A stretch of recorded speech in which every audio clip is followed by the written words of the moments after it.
Finally పెళ్లి ఈవెంట్‌కి నేను కట్టుకున్న ఈ చీర కథ ఏంటంటే, ఇది గద్వాల్ పట్టు చీర 2 ఇయర్స్ బ్యాక్ తీసుకున్నాము. అప్పుడు ఈ గ్యాప్ బార్డర్ శారీస్ చాలా ట్రెండింగ్‌లో ఉండే. ఇప్పటికి ట్రెండింగ్‌లోనే ఉన్నాయి.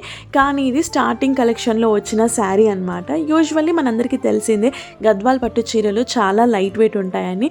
సో, నాకు పాప ఉంది. త్రూ ఔట్ డే మంచిగా క్యారీ చేయాలి అని చెప్పేసి ఈ శారీని సెలెక్ట్ చేసుకున్న పెళ్ళికి. అండ్ శారీ ఎంత ఇంపార్టెంటో జ్యువెలరీ కూడా అంతే ఇంపార్టెంట్ కదా! ఆల్రెడీ నేను ఫిక్స్ అయ్యాననమాట.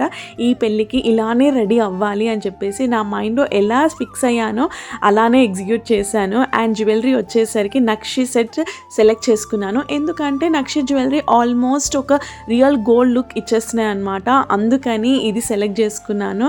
అండ్ ఎందుకో తెలీదు ఈ మధ్యన పొడుగు బొట్టు పెట్టుకోవాలని చాలా అనిపిస్తుంది. ఎందుకంటే అది ఒక వింటేజ్ లుక్ ఇస్తుంది, చాలా నచ్చుతుంది అనమాట. అండ్ ఫైనల్గా ఇది నా లుక్. మీకు ఎలా అనిపించిందో కమెంట్ సెక్షన్లో చెప్పండి. ఓకే మరి బాయ్.